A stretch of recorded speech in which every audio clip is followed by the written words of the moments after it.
Hello दोस्तों, आपका हमारे चैनल पर स्वागत है। प्रगति सूत्र संपूर्ण दस्तावेज आपकी सफलता के लिए, जिसे लिखा है संजय जैन महागुरु जी और नरसिंह ग्रेवाल महागुरु जी ने। इसका हम पार्ट 6 देखेंगे। सूची बढ़ाने के साधन।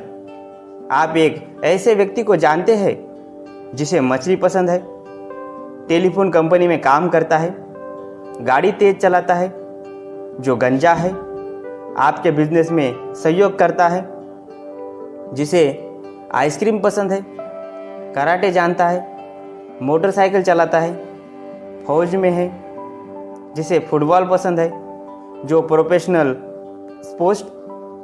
स्पोर्ट में था, पढ़ाकू है, जिसे हरदम अपनी नौकरी से शिकायत रहती है, जिसे अपने प्रोफेशन से प्यार है, एक रेजिडेंशियल का प्रेसिडेंट है, एक रेजिडेंशियल का प्रेसिडेंट है, ठिंगना है, लंबा है, कंप्यूटर जानता है, धार्मिक कार्यों में रुचि लेता है, हमेशा अच्छे कपड़े पहनता है, जिसका अपना रेस्टोरेंट है, फायरमैन है, जिसे डांस पसंद है, कॉरपोरेट एग्जीक्यूटिव है, ट्रक ड्राइवर है, फैशन मॉडल है, बातें करना पसंद है, ज़्यादा हंसता है, जिसे बीच पसंद है, जो आपकी समझ से काफ़ी भाग्यशाली है, जिसने अपनी कार मोटरसाइकिल बेची, जिसने आपका कंप्यूटर बिकवाया था,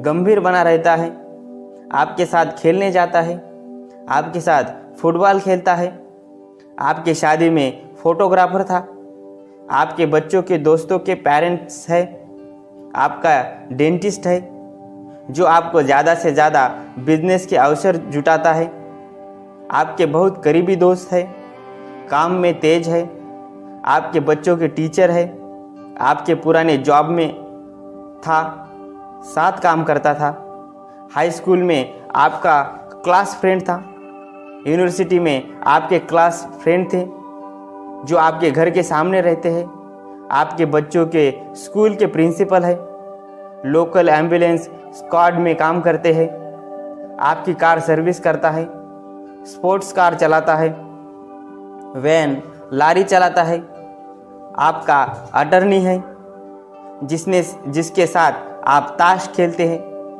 आपके बाल काटता है, आपके बच्चों के बाल काटता है, आपका अकाउंटेंट है। सूची तैयार करने के बाद यह याद रखें। पहला, सभी सूचियों को एकत्रित कर ले और उनमें यदि भूल से नाम 2 बार लिख दिया है तो उन्हें निकाल दे। दूसरा, नामों के सामने टेलीफोन नंबर लिखे। तीसरा, लोगों के नामों को आयु, व्यवसाय, शिक्षा इत्यादि के आधार पर प्राथमिकता दे। चौथा, अपने नए एसोसिएट को यह बात कह दे कि यह सूची बनाने की प्रक्रिया उनको सूची बनाने में मदद करने का उदाहरण है। नए नाम की सूची बढ़ाने के लिए उनको प्रोत्साहित करते रहे। पांचवा, लिस्ट बनाने के लिए लिस्ट बुक का प्रयोग करें। आप स्क्रीन पर लिस्ट का फॉर्मेट देख सकते हो। प्रोस्पेक्टिंग कैसे शुरू करें। अपनी अपलाइन द्वारा सुझाई गई प्रोस्पेक्टिंग से संबंधित अलग अलग ऑडियो सीडी तथा डीवीडी सुनना शुरू कीजिए। इससे संबंधित पुस्तकों को पढ़िए, जैसे how to make friends and influence people. लोगों से बातचीत करते समय यह जानने की कोशिश कीजिए क्या वह अतिरिक्त आय कमाना चाहते हैं, अपनी आय में विविधता लाना चाहते हैं या खुद का नया बिजनेस शुरू करना चाहते हैं। प्रॉस्पेक्टिंग के लिए सुझाव।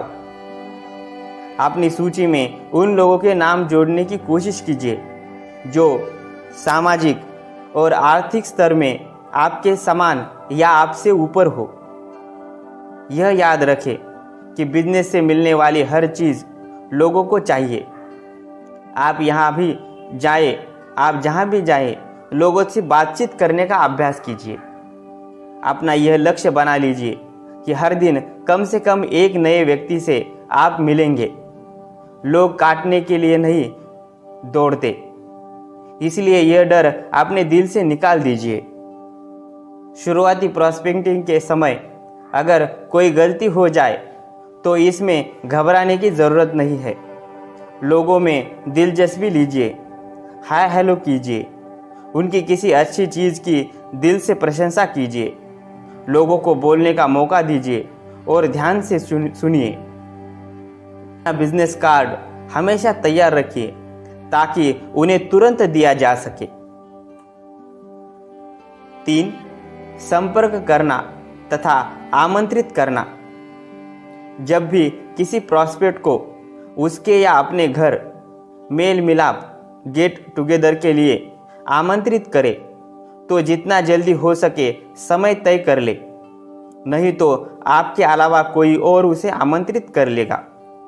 इसके लिए आप open meeting, team meeting, seminar, rally कहीं भी बुला सकते हैं। ये मीटिंग वैसे तो फॉलोअप मीटिंग के लिए भी होती है, लेकिन आप इसके साथ साथ अपनी प्राइवेट मीटिंग भी तय करें। अगर आप किसी कारण से नहीं भी आ पाते हैं तो आप उनसे फ़ोन पर संपर्क बनाए रखिए। आमंत्रण सदैव घर पर जाकर करें तथा कम से कम समय ले।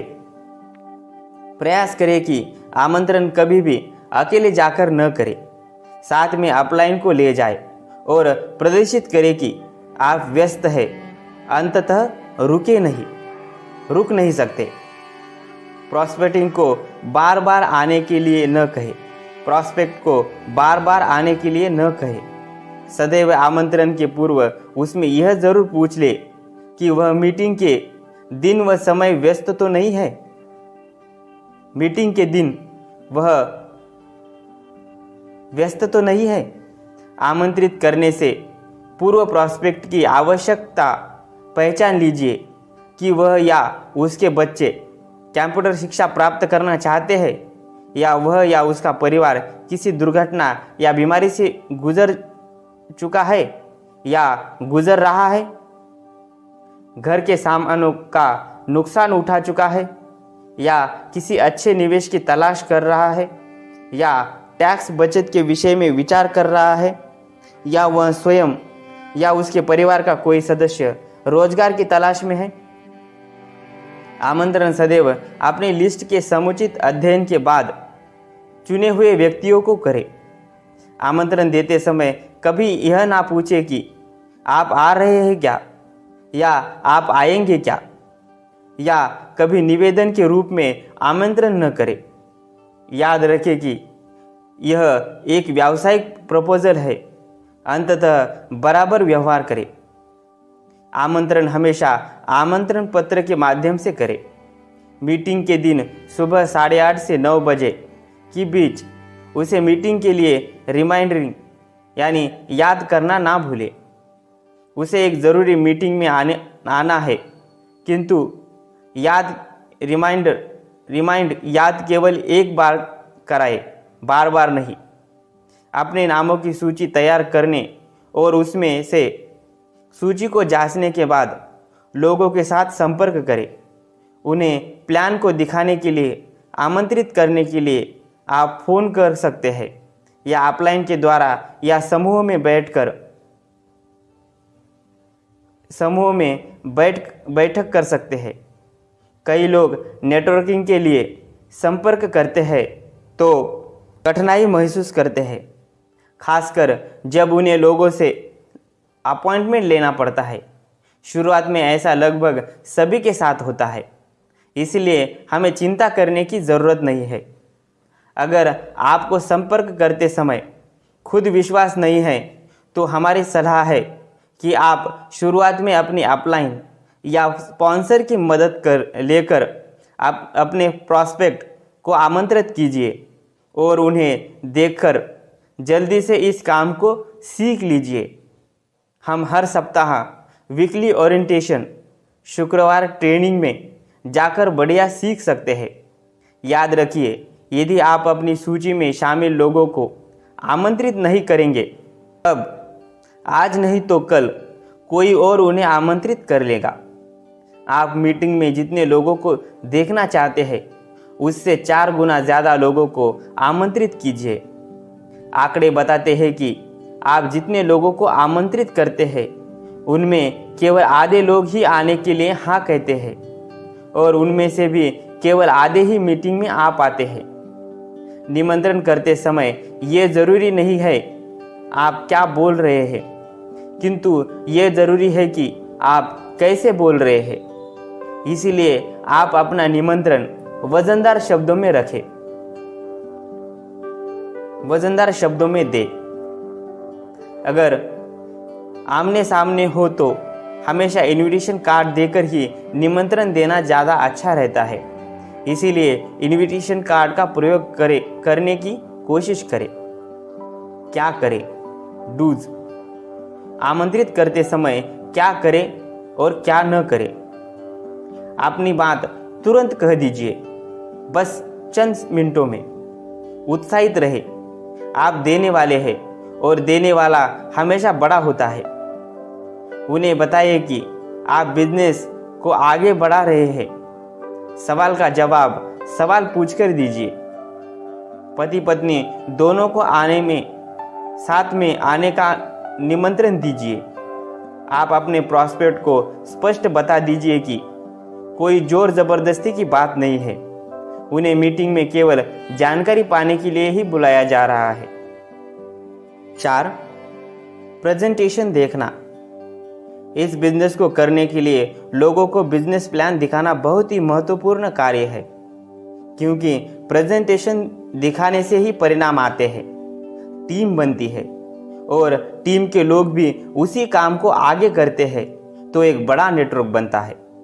जो भी लोग सफल होते हैं वे बहुत सारे लोगों को प्रेजेंटेशन दिखाते हैं और जो लोग सफल नहीं होते वे प्लान नहीं दिखाते। प्रेजेंटेशन दिखाने के तरीके: 1-on-1 मीटिंग।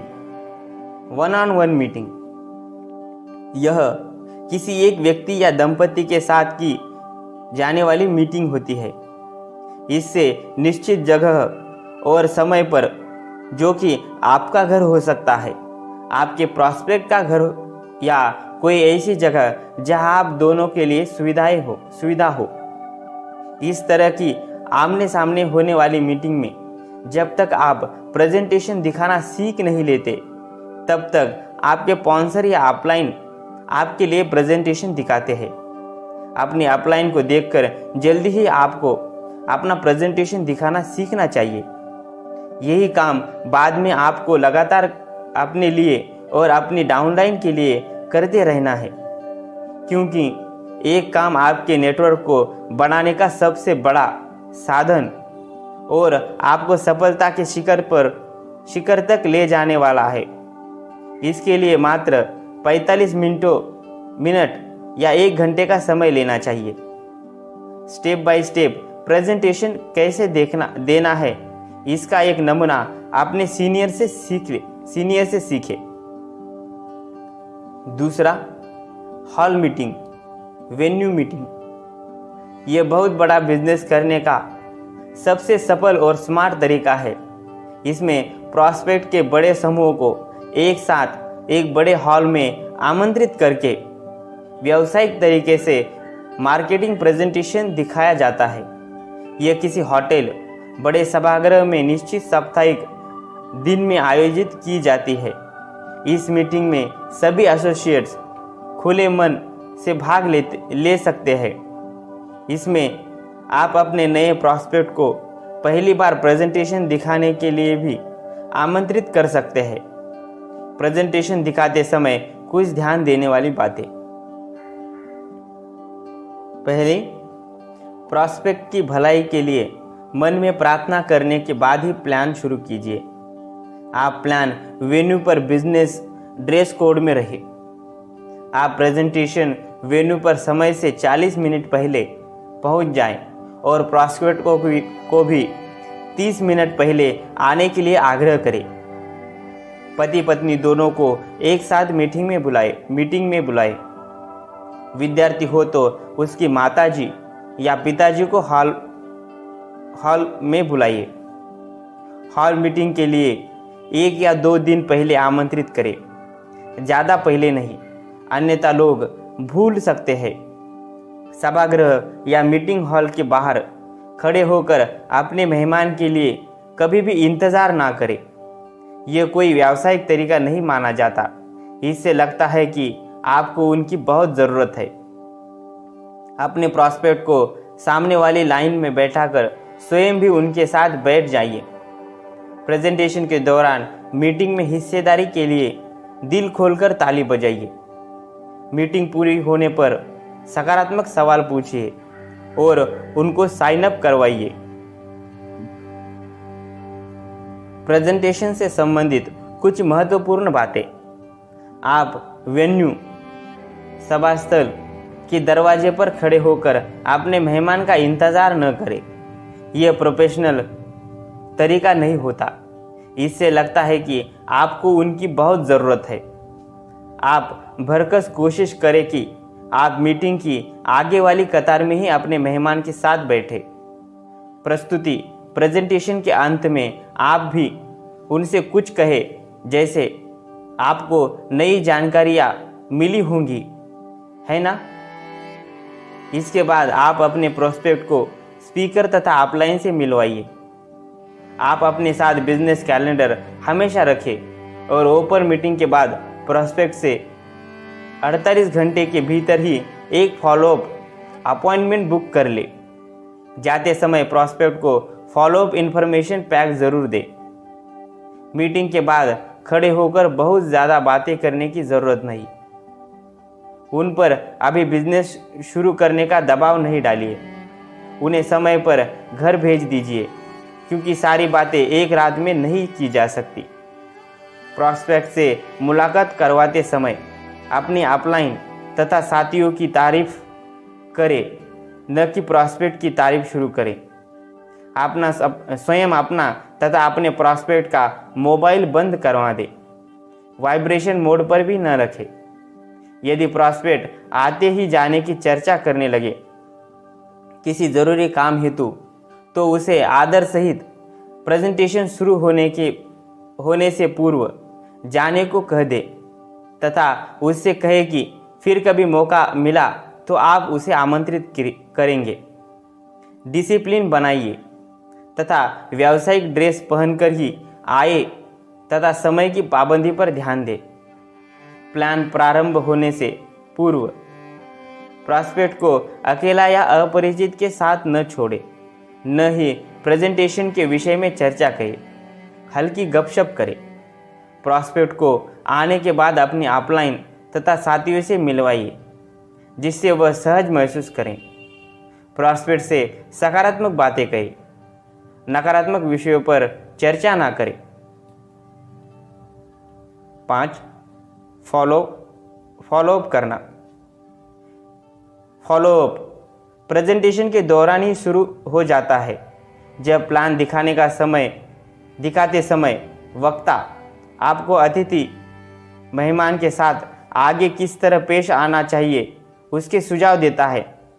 इस सुझाव में यह भी होता है कि जो प्लान देख रहे हैं वह अपने न्योता देने वाले व्यक्ति के साथ जल्दी मिले और दोबारा प्लान दिखाने के लिए फिर से आइए। फॉलोअप में या प्रेजेंटेशन के पश्चात प्रॉस्पेक्ट से सदैव क्लोज सवाल करें, जैसे आपको क्या पसंद आया, प्रोडक्ट या बिजनेस। 2.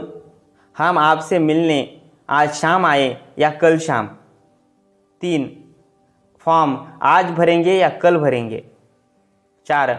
पैसा आप नगद देंगे या डीडी के माध्यम से देंगे, या चेक के माध्यम से, या फिर यूपीआई से।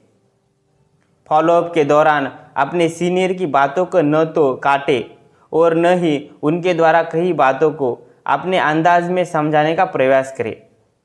किसी भी प्रॉस्पेक्ट को यह न कहे कि सीनियर यह तो बताना ही भूल गए हैं जो मैं आपको बता रहा हूँ। हमेशा आपको चाहिए कि अपने प्रॉस्पेक्ट को स्पॉन्सर अथवा अपलाइन से मिलवाइए और उनसे पूछे कि अब प्रॉस्पेक्ट को आगे क्या करना चाहिए। हमेशा स्पीकर से मिलवाने के बाद और चलने से पहले अपने अतिथि मेहमान प्रॉस्पेक्ट से अगले फॉलोअप मुलाकात को निश्चित कर लेना चाहिए।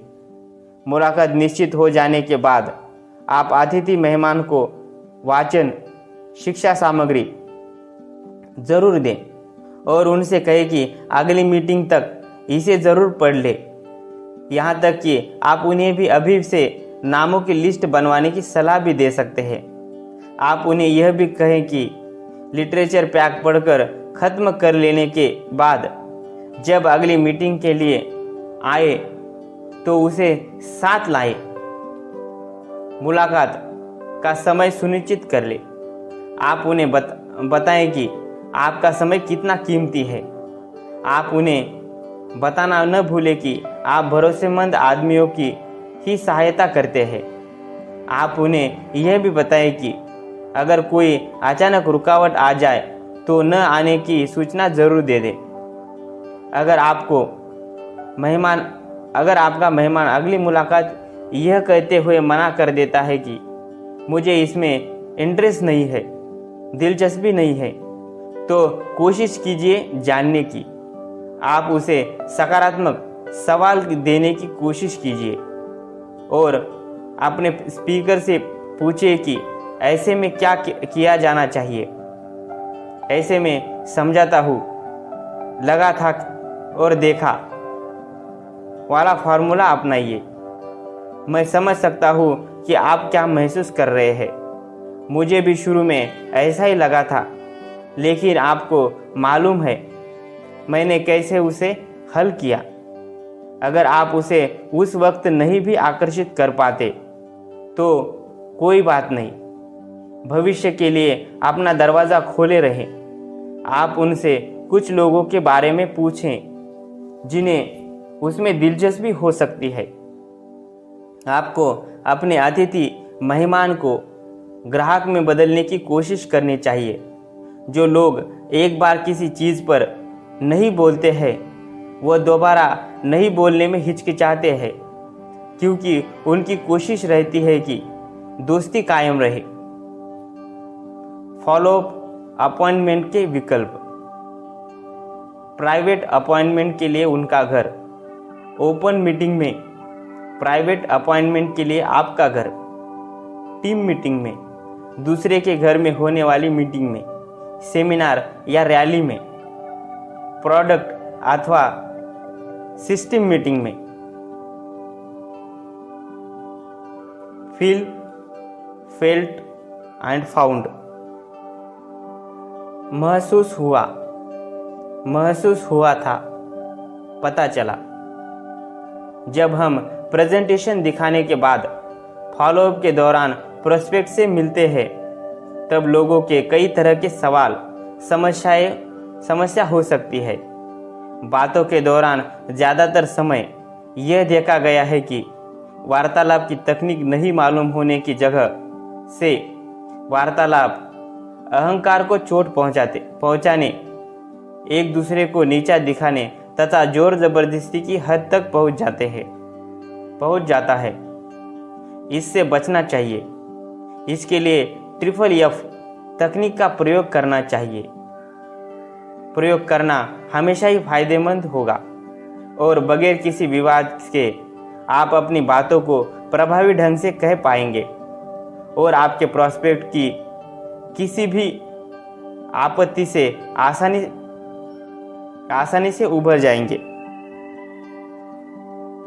फील, महसूस होना: मैं समझ सकता हूँ आप कैसे महसूस कर रहे हैं। इन शब्दों के इस्तेमाल से आपके प्रॉस्पेक्ट को पता चलेगा कि आपने उनकी सारी बातें ध्यान से सुनी हैं और आप उनकी हर बात की कद्र करते हैं। फेल्ट, महसूस हुआ: मैं या आपसे पहले जुड़े दूसरे व्यक्ति ने भी ऐसा ही महसूस किया था या मैंने भी ऐसा ही महसूस किया था। ऐसा कहकर आप यह बता रहे हैं कि यह विचार सामान्य है। इसका मतलब है स्थिति बदल सकती है।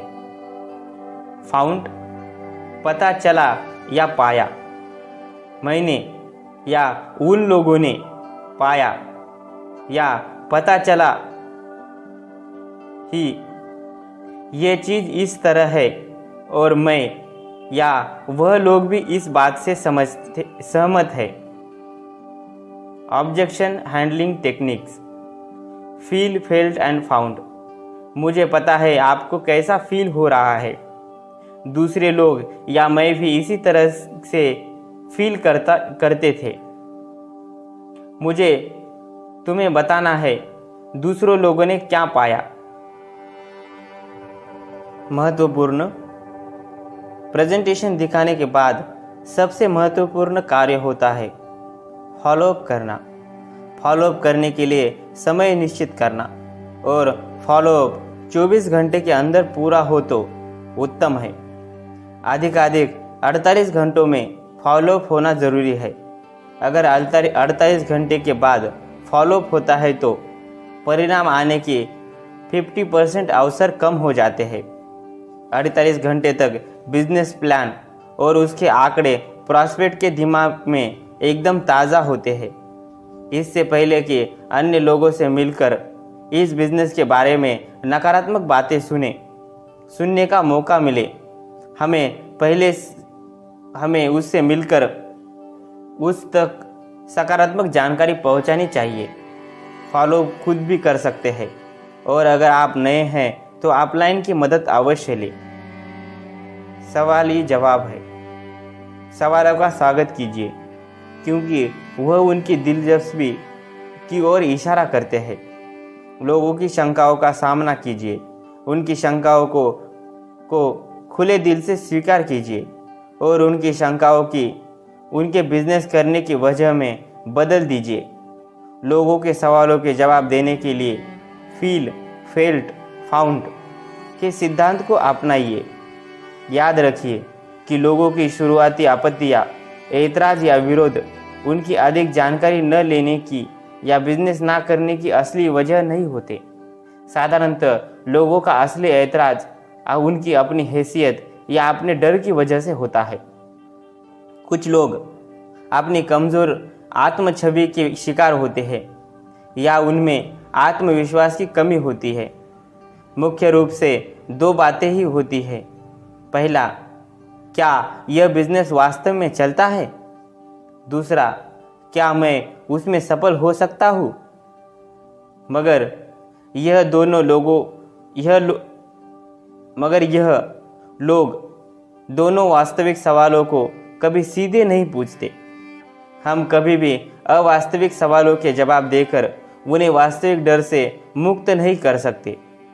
इसीलिए हमें इन वास्तविक सवालों के जवाब ही देने चाहिए। फॉलोअप के बारे में साप्ताहिक ट्रेनिंग में सीख सकते हैं। कुछ सवाल जो अक्सर पूछे जाते हैं यहाँ पर आगे दिए जा रहे हैं। सवालों का उत्तर सही तरीके से कैसे दे, इसीलिए सवाल ही जवाब है। किताब अवश्य पढ़े। 100% यूज़र बने। कंपनी की वेबसाइट का नियमित उपयोग करें जिससे उत्पादों की जानकारी बढ़ती रहे। अपने नेटवर्क का समय अंतराल पर अध्ययन करें तथा कमज़ोर एसोसिएट से मुलाकात कर उनकी समस्याओं का समाधान करें। अपने उत्पादों की खूबियों तथा उनके अच्छे पहलुओं पर सदैव चर्चा करते रहे। कंपनियों की उपलब्धियों तथा भविष्य की चर्चा करते रहे। नेटवर्क की उपलब्धियों की चर्चा करते रहे तथा जानकारी रखें। 7, टीम प्लेयर बने। अपनी टीम के साथ सामंजस्य बनाकर रखें। अपनी अपलाइन से निरंतर संपर्क बना रखें। अपनी डाउनलाइन से चर्चा करते रहे तथा उसकी समस्याओं को जानकर उनका समाधान करने का प्रयास करें। अपनी टीम के नियमों का कठोरता से पालन करें। टीम का अर्थ है टुगेदर एवरीबडी अचीव्स मोर, नो क्रॉस लाइन। दूसरे प्रॉस्पेक्ट पर अपना हक न जताना। जब कभी इकट्ठा प्रेजेंटेशन होता है तो हो सकता है कोई दूसरे एसोसिएट हमारे लिए परिचित को प्लान देने के लिए पहले से आमंत्रित किया हो और हम उसे वेन्यू में देख ले तो एकदम ऐसा लगता है कि हमारे साथ गलत हो रहा है। जो हमारा परिचित है उसे दूसरा एसोसिएट कैसे बुला सकता है? उस आमंत्रित को तो हमारे नीचे आना चाहिए। ऐसा सोचना सिस्टम और बिजनेस सिद्धांत के विरुद्ध है। इसीलिए तो आपसे कहा जाता है कि एक बड़ी सी लिस्ट बनाकर उस आधार पर लिस्ट में लिखे सभी नामों से संपर्क कर उन्हें प्लान दिखा दे। काउंसलिंग, सफल अपलाइन के सहयोग से समस्याओं का समाधान। काउंसलिंग मतलब है हम अकेले में किसी सफल अपलाइन से बिजनेस में आने वाली समस्याओं का सकारात्मक हल पाने के लिए विचार विमर्श करें। जैसे जैसे ग्रुप का साइज बढ़ता है, संगठन को मजबूत बनाए रखने की कवायद भी शुरू हो जाती है। ऐसे में किसी सफल अपलाइन के तजुर्बों और सफल सलाह की ज़रूरत ज़्यादा बढ़ जाती है, क्योंकि ग्रुप बढ़ता है तो नए नए दृष्टिकोण के लोग जुड़ते जाते हैं। सबके व्यक्तित्व अलग अलग होते हैं। ऐसे में सीमित ज्ञान और कम अनुभव की वजह से संगठन को संगठित रख पाना मुश्किल लगता है। इसीलिए अपलाइन की सलाह मायने रखती है, क्योंकि वे पहले ही इस समस्या से गुजर चुके हैं। इसीलिए समस्या का समाधान उनके पास मौजूद होता है। अपलाइन बेहतर जानते हैं कि कब, कहाँ और कैसे और क्यों काम करना है। इसीलिए कम से कम डायमंड बनने तक हर 15 दिन में अपने अपलाइन से सलाह मशवरा अवश्य करें। एडिफिकेशन, सिस्टम, अपलाइन व डाउनलाइन का सम्मानपूर्वक परिचय देना। सिस्टम की भाषा में एडिफिकेशन का अर्थ है अपने सिस्टम का अपलाइन व डाउनलाइन का सम्मानपूर्वक परिचय देना। एडिफिकेशन से बिजनेस में 4 चांद लग जाते हैं, मगर शर्त सही तरीके से एडिफिकेशन करना चाहिए। इसीलिए एडिफिकेशन का तरीका सीखना चाहिए जिससे बेहतरीन बिजनेस हो सके। एडिफिकेशन हमेशा परफेक्ट होना चाहिए, ना कि दिखावा, ना चंद समय के लिए। दूसरी बात, हमें कभी भी सिस्टम, अपलाइन या डाउनलाइन से ज़्यादा अहमियत प्रोस्पेक्ट को नहीं देनी चाहिए।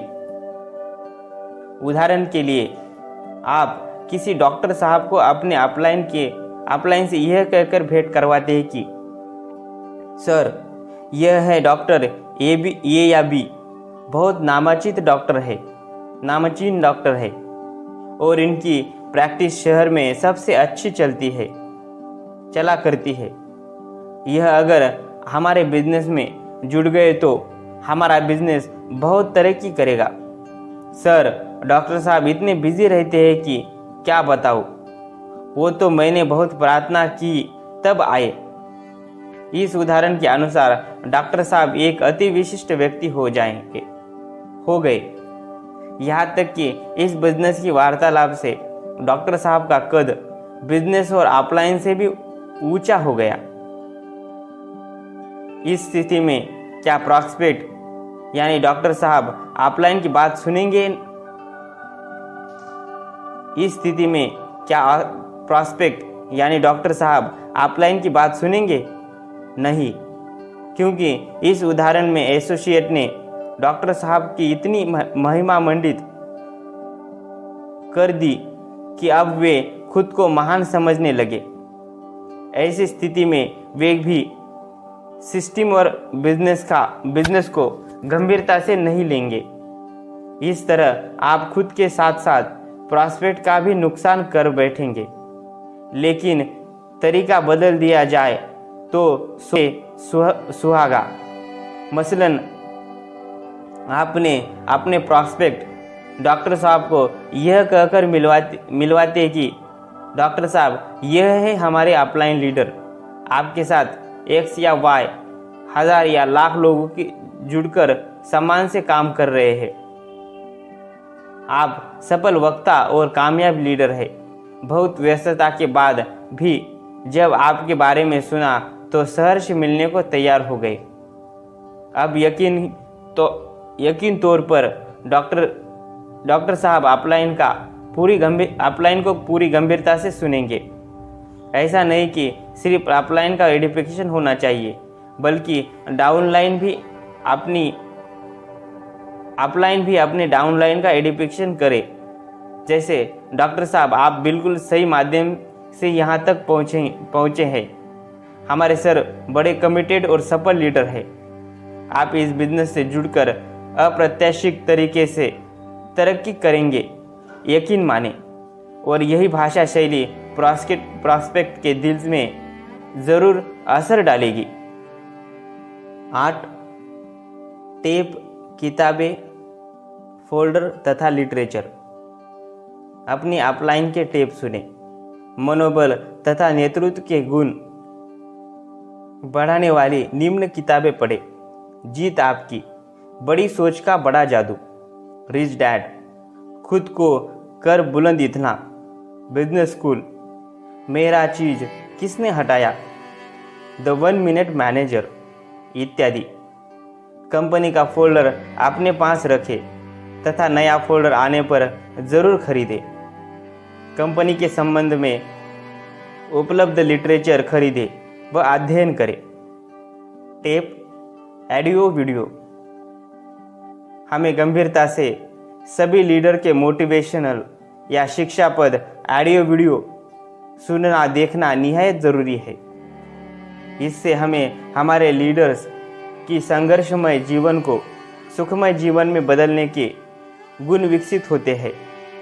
हमें अपने लीडर की गुजरी लाइफ से, मुश्किलों से हौसले के साथ लड़ने की शक्ति भी मिलती है और उनकी वर्तमान जिंदगी से हम आगे बढ़ने की प्रेरणा पाते हैं। इस माध्यम से हम बिजनेस करने के गुण विकसित करते हैं। इन ऑडियो वीडियो में जिस लीडर का समावेश हुआ है वे कभी अति साधारण जिंदगी जी रहे थे, मगर आज वे वक्त के सिकंदर है, जिससे साबित होता है कि यहाँ हर बैकग्राउंड के लोग सफल हो सकते हैं। बुक्स, किताबें। इस बिजनेस में हमें लीडर बनना पड़ता है। इस हेतु सतत अध्ययन करने वाला लीडर तथा पढ़ने वाला बनना जरूरी है। कहते हैं leaders are readers and readers are leaders. मतलब जो लीडर है वे पढ़ते हैं, जो पढ़ते हैं वो लीडर है। हर किताब आपको कुछ न कुछ अवश्य सिखाती है। सकारात्मकता से भरपूर किताबें पढ़ने से बौद्धिक स्तर पुख्ता होता है, शुद्ध संकलन बढ़ता है, भाषा प्रभावी बनती है। हम भविष्य में वही बनते हैं जैसा हम पढ़ते हैं। यदि हम प्रतिदिन सिर्फ 20 मिनट किसी अच्छी किताब को पढ़ते हैं तो एक महीने में एक साल में 12 और 10 साल में 120 किताबें पढ़ सकते हैं। है ना कमाल। धीरूभाई अंबानी कहते थे किसी भी बिजनेस में सफल होने के लिए ज़्यादा पढ़ा लिखा होने की ज़रूरत नहीं है, लेकिन लिखते पढ़ते रहने की ज़रूरत है। किताब खरीदने से कोई गरीब नहीं होता, बल्कि वैचारिक स्तर पर अमीर होते हैं। सही सकारात्मक वैचारिक क्रांति जीवन की दिशा और दशा में परिवर्तन लाती है। फंक्शन। इस बिजनेस को आगे बढ़ाने के लिए सिस्टम द्वारा आयोजित कार्यक्रमों की सफल भूमिका होती है। हर कार्यक्रम पूरी तरह सकारात्मकता और व्यावसायिक प्रगति के भाव को पुख्ता करता है। लोगों ने डायमंड बनने का निर्णय इसी तरह के किसी प्रोग्राम में ही लिया था। और वे बने भी। हर एक एसोसिएट को अपने बिजनेस को सफलतापूर्वक बढ़ाने के लिए सिस्टम द्वारा आयोजित इन कार्यक्रमों में बढ़ चढ़कर हिस्सेदारी करना चाहिए। क्योंकि ऐसे कार्यक्रम मन मस्तिष्क में सकारात्मक गहरा असर डालते हैं और यही असर प्रगति का प्रारंभिक बिंदु बनता है। नेता लीडर के कुछ खास गुण या खूबियाँ। उनका एक सपना होता है, वह अपना क्यों बहुत अच्छी तरह से जानते हैं। वे हमेशा सकारात्मक दृष्टिकोण नजरिया वाले होते हैं। वे हमेशा स्वर्ण नियम गोल्डन रूल का पालन करते हैं। वे हमेशा नम्र, लक्ष्यों के प्रति दृढ़ और सदैव सपनों की ओर बढ़ने वाले बने रहते हैं। हमेशा अपलाइन से राय मांगते और प्रश्न पूछते हैं। अच्छे श्रोता होते हैं, उपस्थित रहते हैं। महीने में कम से कम 20 प्रेजेंटेशन दिखाने में हमेशा दूसरों की मदद करने को तत्पर रहते हैं। सारे सेमिनार व ओपन मीटिंग में उपस्थित रहते हैं। टेप सुनने, किताब पढ़ने, अपने अपलाइन के प्रशिक्षण, प्रोत्साहन वगैरह के लिए सलाह एवं विचारों का महत्व अच्छी तरह जानते हैं। वे अपने सारे प्रोडक्ट्स एवं उनके उपयोग के प्रति वफादार रहते हैं। अपने ग्रुप डाउनलाइन के लिए हमेशा कुछ प्रोडक्ट्स और सिस्टम के टूल, किताब, टेप अपने पास उपलब्ध रखते हैं। हमेशा ईमानदारी, विश्वास, वफादारी की कसौटी पर खरा उतरने को दृढ़ रहते हैं। हमेशा कोर टिप्स का पालन करते हैं और डाउनलाइन को सिखाते हैं जो बिजनेस की जरूरी पहलू है, उन्हें लोगों के सामने रखते हैं। कभी भी अपने डाउनलाइन के प्रति गलत बयानी नहीं करते। हमेशा अपने अपलाइन और डाउनलाइन की तारीफ करते हैं। वे उन्हीं बातों पर अटल रहते हैं जिन्हें कि दूसरे लोग भी दोहरा सकते हैं। हर वो काम करने को तैयार रहते हैं जो उचित, जायज, कानूनी तौर पर सही और नैतिक हो। लीडर्स के गुण खत्म। लीडर्स के दृष्टिकोण। उत्साहित रहे, अपने काम के प्रति उत्साहित रहे, प्रतिबद्ध रहे, उत्तेजित रहे। इससे आपका बिजनेस काफी तरक्की करेगा। सकारात्मक रहे या सोचे। हर दिन पॉजिटिव मेंटल एटीट्यूड से संबंधित टेप सुने और किताबें पढ़े। सम्मिलित रहे। सेमिनार, कन्वेंशन, ओपन मीटिंग तथा ट्रेनिंग सेशन में उपस्थित रहे। खुश रहे। यह एक तरह का हास्य मजेदार बिजनेस है। मुस्कुराते रहे, इसका मजा लीजिए। कोई भी बोरिंग व्यवहार नहीं पसंद करता। सफल बने। ऐसा सोचे और बोले जैसे कि जो सफलता आप चाहते हो अपने लिए वह आपको मिल ही चुकी हो। सफलता से ही सफलता फैलती है। आपने ये पूरा सुना, इसलिए आपका बहुत बहुत शुक्रिया। मैं आपकी सफलता की कामना करता हूँ। आपका दिन शुभ हो।